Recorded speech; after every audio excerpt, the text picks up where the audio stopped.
It's 3, 2, 1, and welcome to another episode of the Hood Grace Podcast.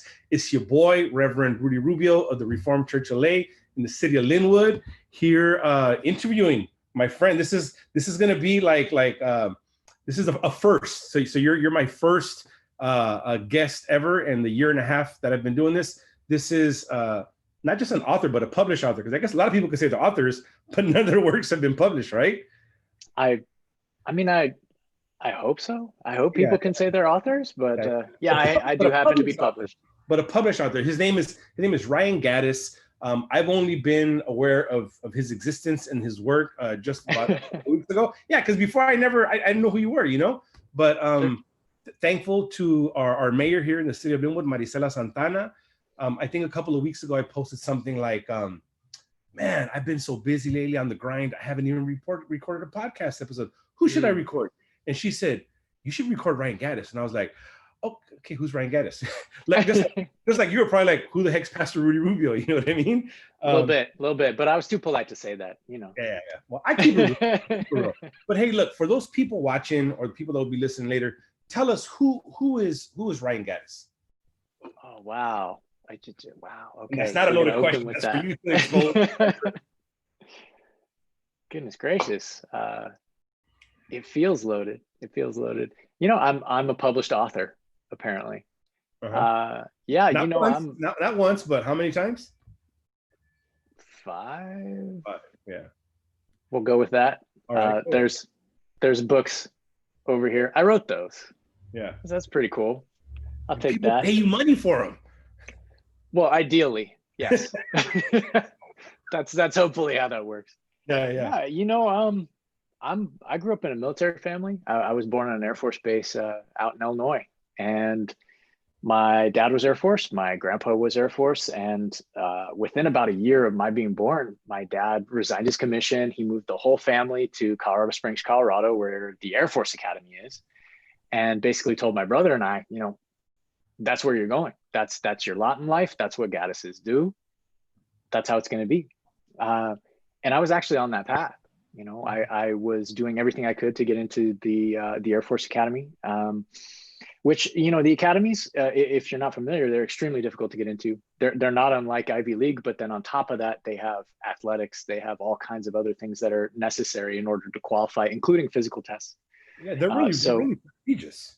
Extremely prestigious, extremely rigorous. I mean, the good news is I was relatively prepared for it. I understood from a relatively early age, because of familial pressure, you know, what needed to be done. So, you know, I played soccer. I was doing drama. I was doing, you know, everything that I possibly could to make a really broad resume. And it just so happened that I was actually in one of the things that you have to do in order to apply for the military academies, which is student government. Okay. And I was in a student government class at 17, junior year, and I got hit and tore my nose out. Was pretty brutal, and required 2 facial reconstructive surgeries and over a year of recovery. And during that time, I really discovered art and literature and cinema. Yeah. And those were the things that, you know, I was alone a lot, but those were the things that really helped me feel connected, helped me feel tethered, you know, to the world. You know, after I lost a lot of friends, I wasn't able to go to school for a long period of time. I mean, that's, you know, at any age, I think it's difficult to be disconnected in that way, but especially so for me as a teenager. Yeah. But that totally changed my life. You know, I think afterward, I was no longer interested in going into a career in the military. I was far more interested in doing whatever I could to become an author. And you know, I had no idea what that was. You know, it was almost as if I was on a set of rails. You know, my life path had been set for me by folks who had gone before me. There were very significant and yet understandable expectations. But as far as undertaking a life in art, I had no idea. I don't come from a place where anyone is a writer, you know, where anyone is an author. I mean, maybe journalists in the local newspaper, but that was it. So yeah, it was it was a long journey to get to where I am now, and to be able to talk to you. You definitely, I don't know, you brought it home a little bit when you said published author and, multiple books. I don't always think about that. My wife says I do a pretty terrible job of celebrating myself.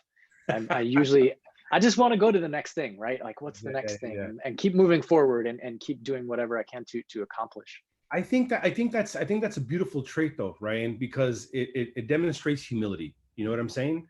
And I think your story and our story, though vastly different, are very similar in some kind of ways. Like, bro, I told you, I never in my entire life ever thought I would be a Christian, let alone a pastor. Like, I started gangbanging at the age of 13 years old. You know what I mean? Yeah. From the age of 13 to 18, I was only out of jail for 3.5 weeks. Probation camps, juvenile hall, California Youth Authority, out of the YA system. I get arrested for a murder. I'm fighting with my homies for 2.5 years till finding the guy who actually pulled the trigger, cops, and we get cut loose. And then I'm out for 6 months and get picked up for a gun. It's just like, it was on and on till before I knew it, I was a wanted fugitive on the run from the federal government, from the DEA in Sinaloa, Mexico. Wow. And now here I am. I'm an ordained minister of Word and Sacrament, a Reformed pastor, talking to a guy who was destined to be like a lieutenant admiral or general. I don't know how many stars on your chest. You know what I'm saying? And now you're like a freaking dude in LA in the arts and the culture. And like, that's so dope, bro, to hear that story. Thank you, sir. Thank you. It's been a journey. I mean, I don't know what to say. I just feel blessed. I just feel lucky to be here, to be able to do what I do, to talk to the people I talk to, including yourself. I mean, it's just fun. I don't know what else to say. So tell us about, can you just give us like, a 30-second summary of some of the books you wrote? And I'd like to kind of focus, well, you wrote it, so nobody knows it better than you, right? Okay. Give us a quick summary, whatever you want to say, but I would kind of like to focus on the last book, because that really caught my attention. And if you could, I don't know if you can see all the books behind me. That's just like yes, sir. That's 1/16 of my library. And my wife only lets me have the books here that I'm actually reading. So I'm actually going through all those things. But I'm going to read your book because it's something that's non-theological, right? And that I think I'll be able to connect with it on just really deep personal level. But tell me about your books, and then let's kind of pause on the last one. Sure. Okay. I will say, in my defense, and in most authors' defense, probably, we're not always great at summarizing, which is why we write long books. Maybe. Okay. And sometimes it's like, oh, there's so much to say, and we get really excited, and then unfortunately we natter on a little bit. But yeah, in this case, I started out. My first book was published when I was 23, and I'm 42 right now. It's been an interesting career. I would say All Involved was really the book that changed everything for me. That came out, about 5 years ago, I want to say. And that's about the LA riots from 17 different points of view. And I spent many years, doing research and background for that, just talking to people all over the place, primarily in Lynwood. But also spoke to firefighters, to nurses, to people who had these perspectives. And I had been researching it in a relatively serious way for years. Yeah. But it's one thing to research something in a book, and it's another thing to talk to someone who has lived through it and knows details and has had experiences. I mean, it was very powerful to research that, and I think that's really what drew me to Lynwood initially. The book after that is called Safe. It's about a safecracker who doesn't have long to live. I'm not spoiling anything. You find that out real quick. I think chapter one, you find out, because after a relatively good life, where he got lucky, he really could have gone the bad way, but he got lucky. He found a mentor. He got a good career, but with some cancer comes back, that he had when he was young. And he thinks, okay, well, this is it for me. So he decides he's going to steal some money. And he happens to steal it from some folks you really shouldn't steal from. Steal money from.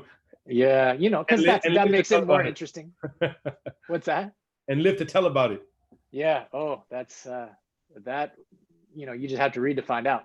But that's the book called Safe. But the new one, the one you teed up, thankfully, is called The System, and that has taken me 6 years of research and background, 6 years of having doors slammed in my face, to really go to the lengths necessary, I think, to do it justice. So the original concept of the book was, let's show the entire criminal justice system step by step through the lens of one crime. One crime, that's it. So it starts with the crime. Then there happens to be some shenanigans that occur. There's a frame up, and then we see the police investigation. We see the custody that occurs once the young men are arrested, and then we proceed to the trial, and then we see everything from jury selection all the way through to the verdict, and then we get the aftermath. And this one, so what I've been doing really for the last few books is I do multiple narrators. So each person tells their own story in their own words. It's the same story from a different perspective, from different Exactly. angles. So you get a different facet, you get different angles. Certain things that you saw a little bit earlier, you might view differently once you understand where someone else is coming from. That's really what All Involved is about. It's like sometimes you go forward in time, sometimes you go back in time, and you go, oh my gosh, that's why that guy was doing that. With the system, however, it's a little more straightforward. It's all chronological. So you're kind of barreling forward like a train. It's very fast. It's a thriller. So it's very pacey, which is not easy to do because the criminal justice process is glacially slow in a lot of ways. I know. I've lived it. I know. I mean, I spoke to a little over a dozen formerly incarcerated folks doing research and background for the book. Really getting a decent idea of what MCJ was like, in 93, 94 when the book is set. And also North County Correctional, so up there in Wayside. And the hardest thing with both of those places, I've actually been there. And, I must say, there were some folks who weren't incredibly happy with me. On the law enforcement side, after I wrote All Involved, because I wrote about the Lynwood Vikings, and it is what it is. It's a fact. It's history of this city and of this county. I don't think we can get away from it. I think we need to reckon with it. We need to talk about it, and we need to understand how it happens and what they've done. So that's why they're part of the plot in the book about the riots. But when it came time to write the system, it was really hard, to get the approvals necessary from LA County sheriffs, from the sheriff's department. And in some cases, it took years. It took 2 years to get into NCCF. Oh, so you're talking about approvals, not for the published work, but just like to get access to. Exactly. Yeah, just for access. Bro, if you would have met me, I would have given you everything, dude. Like I've been... Bro, I've been in every facility in Wayside except for South. I've been in Medium North. I've been in East Max, Super Max. Like, I've never been to the Ranch or Medium South, but I've been to all the. Anyways, that's for another time, another story. I got you. I hear you, and I appreciate you, and thank you for saying that. But I think, at least when it comes to my writing process, it's really important for me to be able to feel a place, to be able to go there and put my own 2 feet there. And see obstacles and difficulties and like things that could occur to my characters that would be useful to my characters, that would be difficult for my characters. So, and also I just need to feel, I need the feeling. I know that sounds a little bit strange. I mean, I think I got accused of being a method writer a little while back, which isn't strictly true. Is that a bad thing to be called a method writer? Is that a bad thing? I just don't know that it's true in my case. I wouldn't say it's necessarily a bad thing, but look, I write about gang stories, at least with a couple of these books in the early 90s. Look, I didn't live that life. So I think that's why when people say method writing, that doesn't make sense. It just doesn't apply here, because I would, I'm not going to go out and do those things, as a 40-year-old man or any other age, to be perfectly blunt. So it's however, that being said, I think the thing that I treasure the most is the connections I make with people, and having these abilities to sit down and just talk, and mainly about feelings, which is super interesting, because I think I know I've spoken to a few folks, and they might say, oh, well, this happened and this happened. And I say, hey, I don't really mean to stop you, but like, I'm not really interested in plot. Like, I already have a plot in my head. I have characters, I have all these things, but like, how did this feel? How did that feel? What was this process like? Was that hard? Was that hard, Ryan, to get I don't know. I mean, so if you're an NCCF, if you're at Supermax, right? I'm assuming that you're talking to some hardcore dudes. Like, was it hard to get them to open up and actually express emotion or feelings? Because we only know usually two feelings, which is anger and happiness, right? Like, we don't know anything in between. Like, we don't get our feelings hurt. We're not really simps, really emotional or sensitive. Like, what was that like for you? Well, the craziest experience I had was walking Palm Court in Chino at night. Oh, Paul. I signed a waiver just to do that. They made me wear a stab vest, and I went out on the tier before lights out, and I was able to speak to a few people. I think so I think it's important to separate an experience like that where I'm meeting someone for the first time, and it is what it is what it is. Folks are going to be forthcoming or they're not going to be forthcoming. It's not my job to go there and really push people or make anyone feel uncomfortable. It's already a difficult circumstance and situation. The only thing I need to do is be there and be as respectful as I possibly can be. And if that means moving on, that and going to the next cell, et cetera, then that's what it needs to be. I'm very cognizant of, people have routines. People have routines before lights out. I'm not there to disrupt anything or make anybody feel uncomfortable. Every so often somebody would say something. I think when I'm talking about feelings, I'm more angling toward folks I've been speaking to for over a decade, right? Got you. Former gang members who are probably not all that different from yourself. They were active when they were younger, but now they have an awful lot to live for. They have families, they have things they want to accomplish and ways to push forward. And I think it's much easier to speak to someone about feelings when they've left that life behind. And even so, like I've definitely been at restaurants with people, and like maybe it's just the two of us, and somebody says, "Man, like I've never told anybody this. Like nobody's asked, nobody's cared, like how I felt here or there, or when the verdict came down, or nobody asked me. Like I was there one day and then I was gone the next, or vice versa." So yeah, it's not easy, but I think it does come from years of trust. To be perfectly honest, I think I've been spending time in Lynwood, pretty serious time up until recently, which has been a source of pain. Like I usually spend a lot of time at the schools, Firebaugh in particular. Yeah. So not being able to do that this year has not been fun at all. But yeah, a decade is basically what I've been doing, talking to people, spending time, including Mayor Santana. It's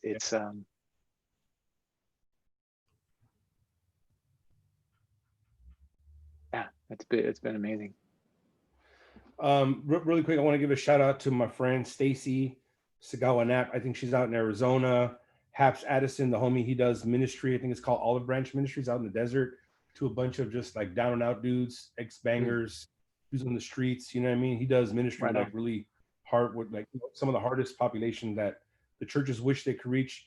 And our mayor, Marisela Santana, said, "I told you guys, I see future work together for the both of you." Thank you, Mayor Santana, for connecting us. Thank you, Mayor. You called Question for you, right? Yes. Huh? Yeah. Hey, did you know what Palm Hall was before you went? I was only familiar with it because of American Me. American Me, right? Yeah. Look, I hate to, I hate to say that, but it's true. Most of the folks I knew and have known really over the last decade, they weren't down in Chino, they were north. So they might end up in San Quentin or somewhere else. So that, when I went to Chino, that was definitely the first time I'd ever been there. And I'd never heard any stories of being there. So it was, I actually spent about a year with a parole agent, because there's a parole agent character in the book. I spent a year with him, like kind of shadowing him, learning what he does. Took a class. He did a class on jails and prisons. And he took me down there, and it was definitely an education for sure. That's crazy, because one of my good friends that we grew up with in the gang together, when we used to gangbang, we took different lives. I kept graduating, getting deeper and deeper and deeper into, till I was affiliated with the MN, and he's a parole agent now. So Okay. we have great conversations, about, now we just connect on a spiritual level. He's a believer as myself, and we're just like, bro, what the hell were we thinking back then? You know what I mean? Like, how stupid were we? We rejoice that God brought us through. We lament with so many friends that have been lost, like killed or lost to the system forever. Like dude, they try to strike me out 3 times. 3 times they try to strike me out. I've been shot 7 times, stabbed 18 times. I've been in ADSEG in the back. When I was in North Kern State Prison, in Delano, Tehachapi, Soledad, like all these places. Seems like almost all my time I did up north, except for the youth authority, some down here. But so I hear some of the things you're saying. It's like I start to relive memories, and I'm just so grateful that I'm at where I'm at now. So I'm really looking forward to reading your book, and hearing it, because I lived it. I've lived it, and I know it's so sad, because people would look so much to go to the next court date, and then they'd wake us up like at 3 a.m. Yep. We have to. That's in the book. There's a moment really? like that. Oh, really? And we'd have to give it like our last. Is it last 2 or last? I think it's last 3 in the county, and in prison it's the last 2 of our number, right? And then they shackle. They put us in this, take us downstairs in these godforsaken holding tanks in the court returning cells, and by what court you're going to, like you're going to like East LA, you're going to like the Valley, or you're going to wherever, and then you end up getting to the court around 7:30, and they just put you in a big old bullpen with a bunch of other people, and they slowly start taking you up to the floor where you're at, to smaller tanks, and then all to walk into the stupid courtroom like 4 hours later, and for them to say, we're going to postpone it, we'll see you in 2 weeks. It's like, what the hell? And then it takes you it's like a whole day process for literally 2 or 3 minutes of being in front of the judge before you go back. And I've seen people do that over and over and over and over, to where the district attorneys would even use that just to push people into taking a deal. I've seen people take deals that didn't want to take the deal. They were just sick and tired of being in the county jail and going to court. Yeah, absolutely. I mean, exhaustion is a tactic. Yeah. You can't get around it, especially that era. Yeah. I think that's pretty straightforward. Everything you're describing, happens in the book, like around the trial. I mean, of course, it's a thriller, so I got to make it quick. No, of course. But all of those things, like waiting in the holding tank, getting moved at 3, 4 a.m., not getting breakfast in some cases. Everybody, it becomes a transportation issue, more often than not. Like you have to segment people, file people. One of the most fascinating conversations I ever had with a guard was at Chino Women's, and she turned to me and she said, "What do you see?" And I said, "Well, I see a prison. I see, a number of buildings." And she said, "Well, you see a filing cabinet. Like that's where people go. We pull them out, then that goes, they have to go over here. They have to go over here. They got to go to court. They got to go there." She said, it's a filing cabinet for people. And I just, that was heavy to hear that. Yeah, man.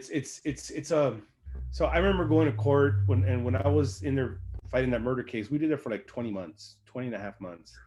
And, not uncommon. Yeah. Part of me just wanted to go, he did it. I saw everything, but it's like, we don't do those kind of things. So we had to wait it out. We were homies, so we just kind of had to wait it out until. So your cases stayed tied together then. You didn't separate the cases. Three of us. Yeah, the 3 of us. There was 3 of us together, 3 crimies.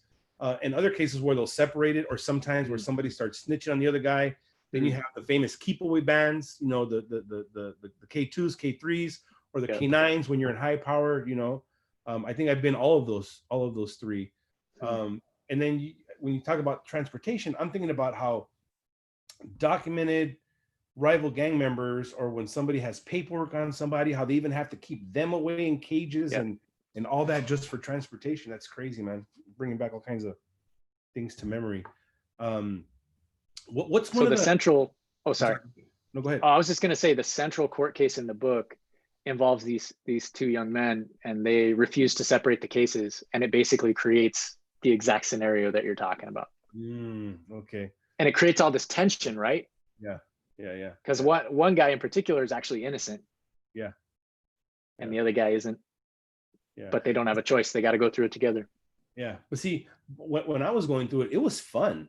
Like it was fun. Like it was a part of like that was just a part of life. Like you just did those kind of things. It wasn't even negotiable. You didn't even think twice about not going through it, to hold your own, to support the homie, and willing to ride it out to the end till the wheels fall off, the way we would say. Yeah. Yep. You know, what's one of the most sorry. memorable stories that you have, or something you'd like to share with in the process of all this? I think for me, I was never worried. And maybe it's because I'm lucky and I've already done so much research in and around Lynwood. I was never worried about writing elements within Lynwood. I was worried about writing the plot elements, the scenes that take place in the custody facilities, because I'd never been there. And I got into MCJ. I got connected to actually a completely brilliant, sheriff up there who, I mean, he knew more about gangs than anybody I've ever met in my whole life. And he knew every gang, and he knew who was what and where and how they were connected. And that blew my mind. OSJ? Was he OSJ? No. He, at the time, this was years ago. I mean, at the time he was the gang unit commander, I think, at MCJ. He's since been bumped up a couple times, but he actually, my very first tour, he took me through, and he took me up to the rooftop yard there on MCJ, and that was a moment for me of like, wow, I didn't even know this space existed.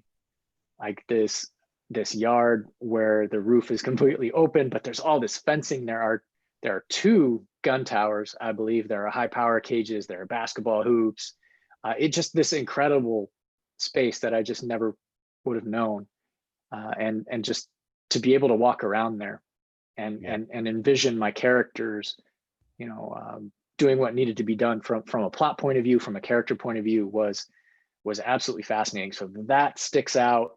The one that was the most emotional for me, man, I got a text at like 10 p.m. one night, and I'm an early riser and early to bed. So it actually woke me up, and it was somebody saying, hey, like, if you want to see NCCF, like I get off shift at 6 a.m. like be here before then. And so I drove there at like 3 a.m. I drove up, and she took me through before breakfast. And I thought I would, and it was weird because literally 2 weeks before that, I thought I would never see NCCF. And I was almost resigned, and I was really sad about that, because every setting, every scene that takes place in the book, I've been there.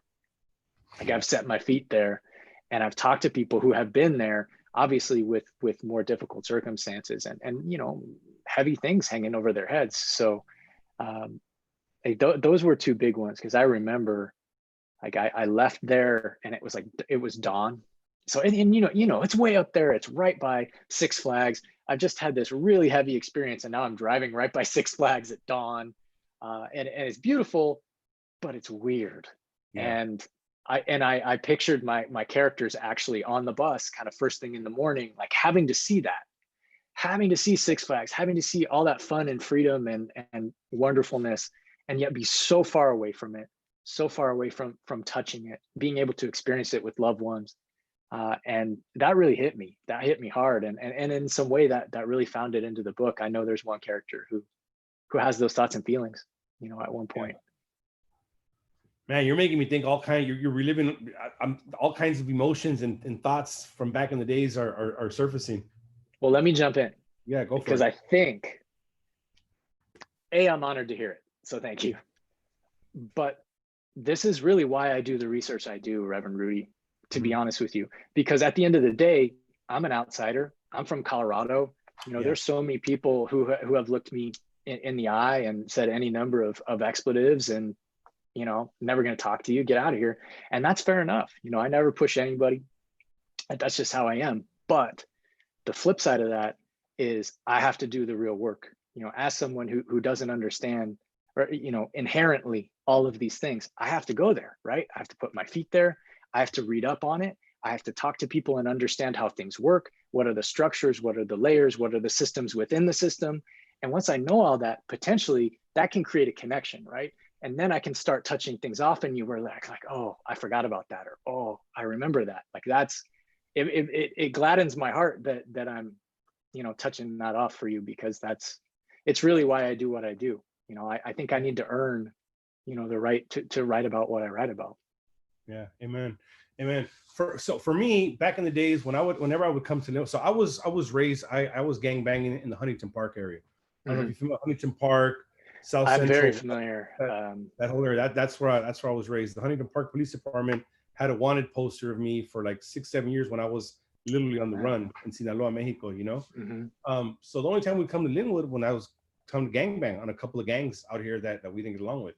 One of them even killed my cousin, my biological cousin, while I was in the youth authority, I'm sorry to hear that. So for me to come back in here now with a whole different perspective, with a whole new agenda, and to meet people like you, like Maricela, like all of our city council, the school board president, the school district superintendent, and for them to welcome me in and trust me to do stuff, it's still crazy, because I'll still bump into some of my homeboys. They're like they still can't get it across in their heads that I'm no longer that guy. I am now a Christian, not just a Christian. I'm a pastor who's actually doing good, and well, you're committed to the path.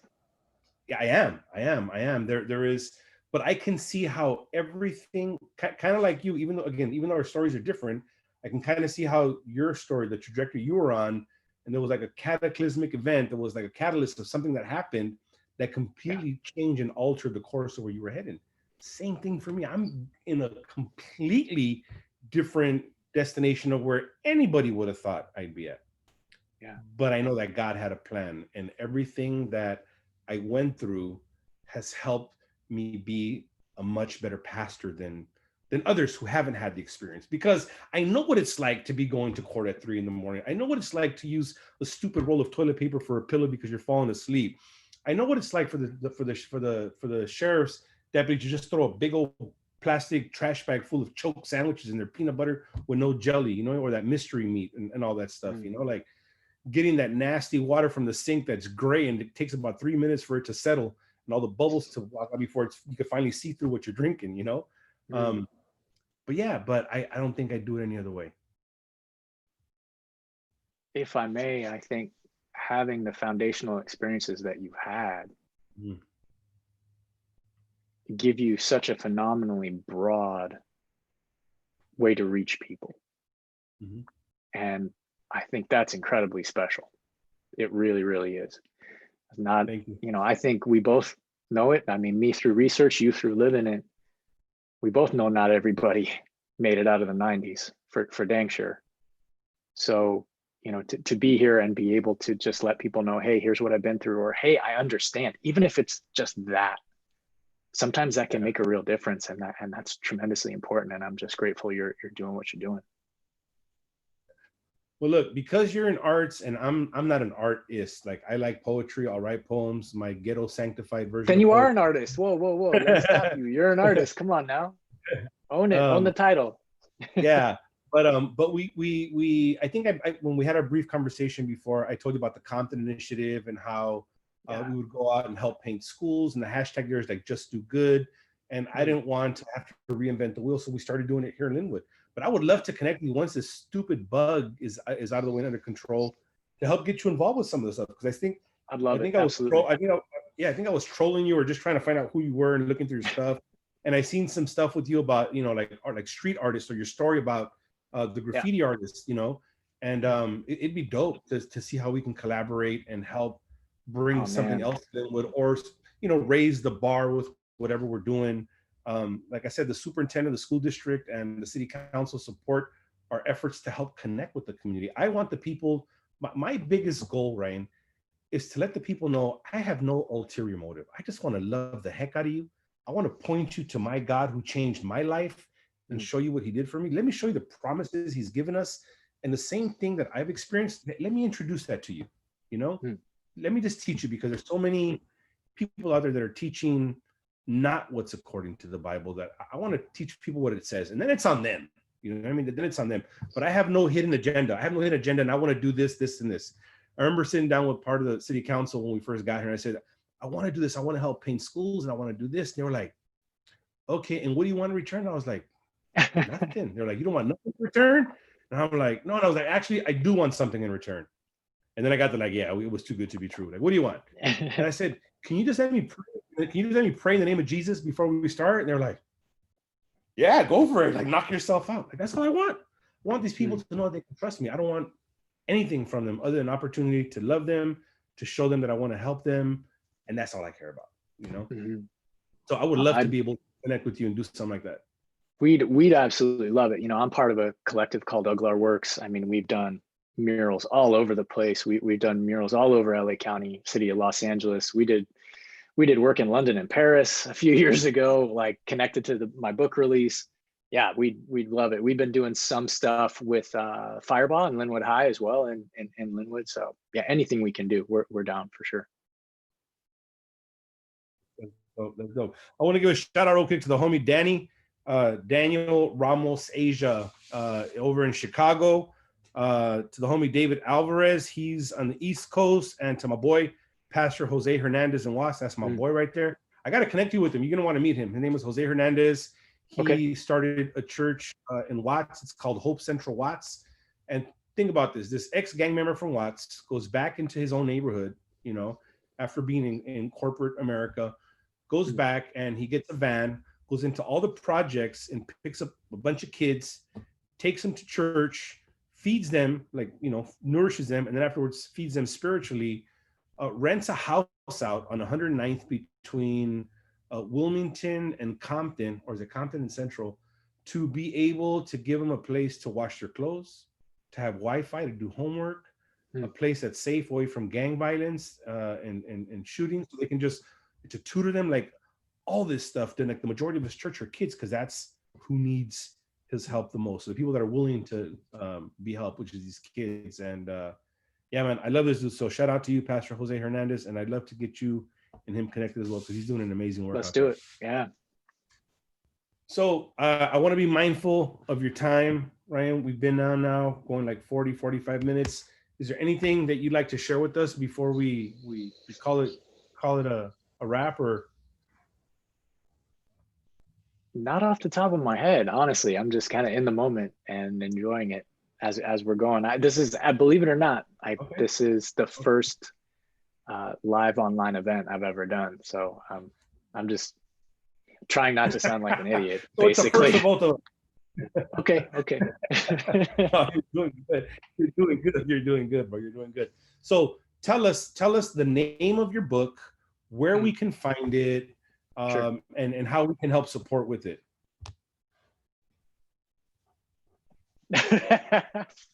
There you go. It's always easier when you can see it, right? Yeah, for sure. Okay, so it's called The System. Uh-huh. My name's Ryan Gattis. You can find it anywhere, honestly. It's on Amazon, it's on Barnes and Noble. It's I would suggest bookshop.org, because they find a way to take care of independent bookshops all over the United States, which, as many people might know, are really in a tough spot, with COVID.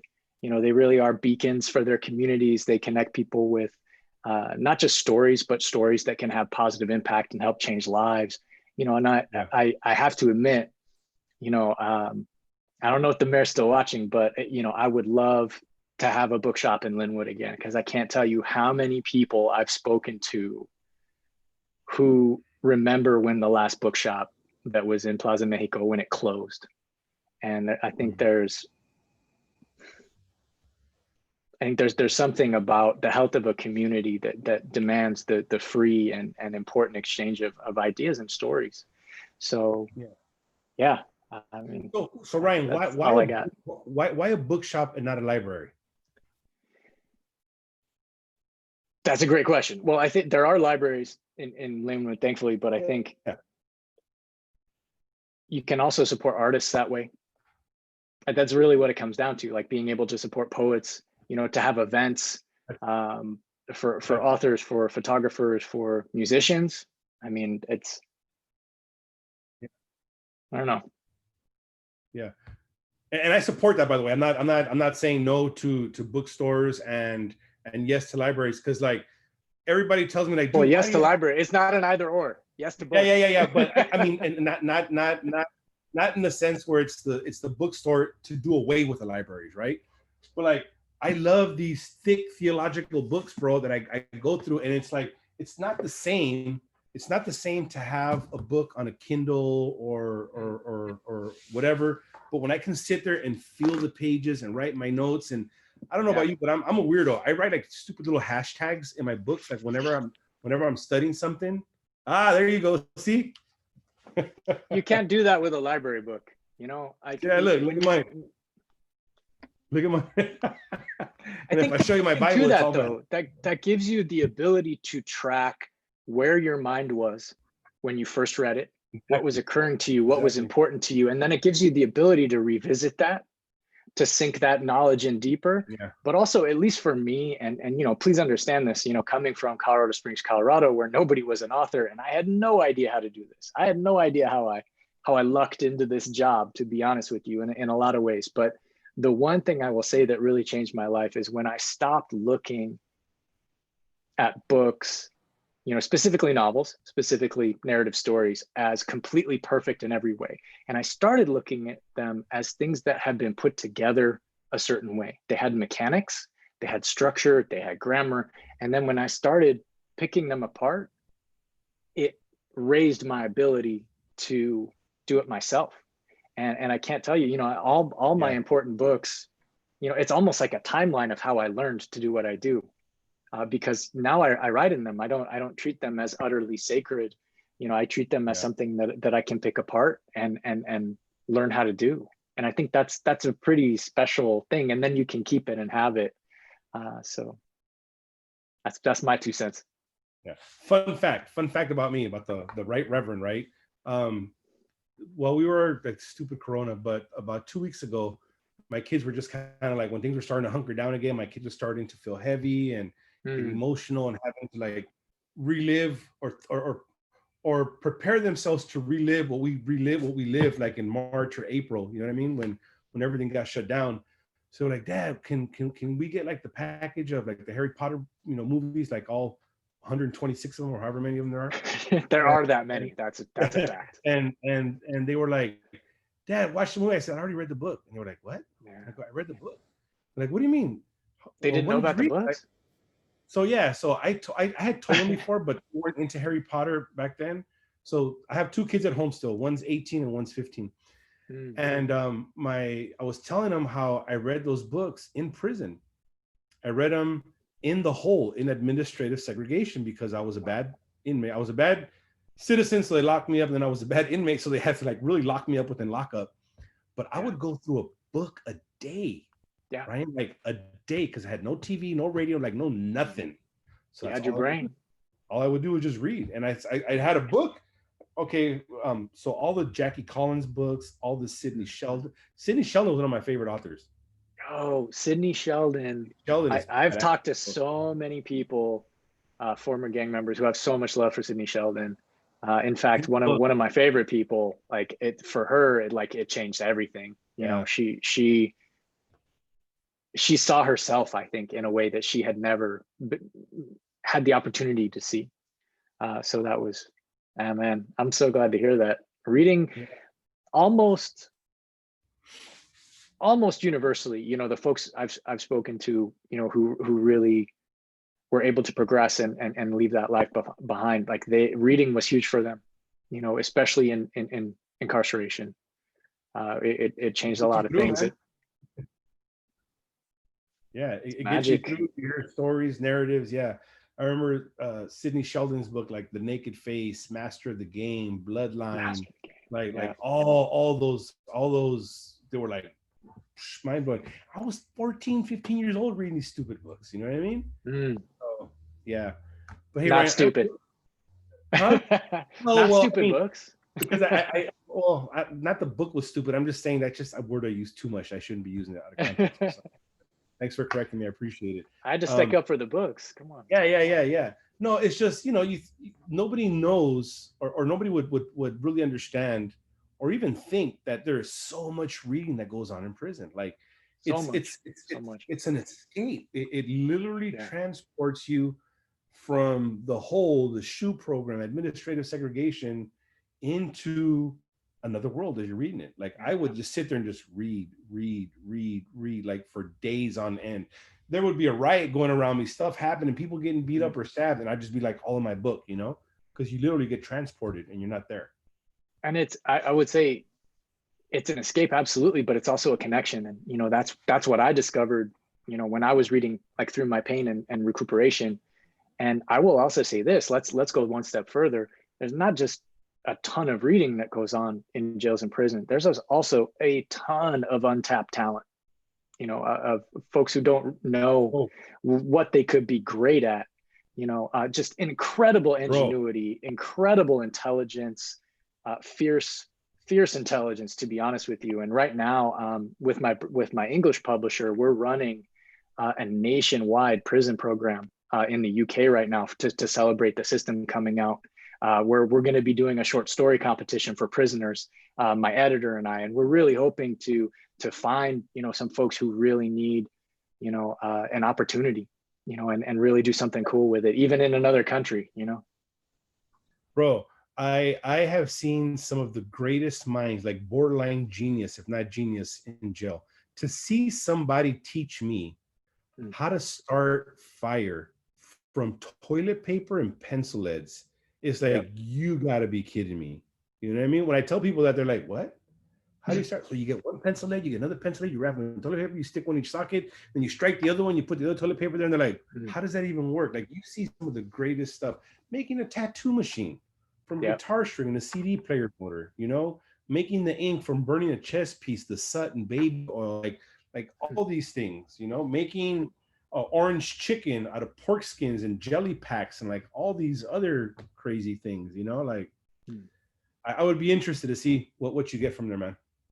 Yeah, I don't know if we're allowed to publish it. There are restrictions with things like that, but I mean, we're already looking forward to it. And to be honest with you, the demand has been utterly overwhelming. Like we thought we would get, I think, X submissions, and we got almost every prison in the UK was submitting, and we're just like, oh my gosh, what do we do? What do we do to create a monster? Like, what do we do? And I think, we have to keep it,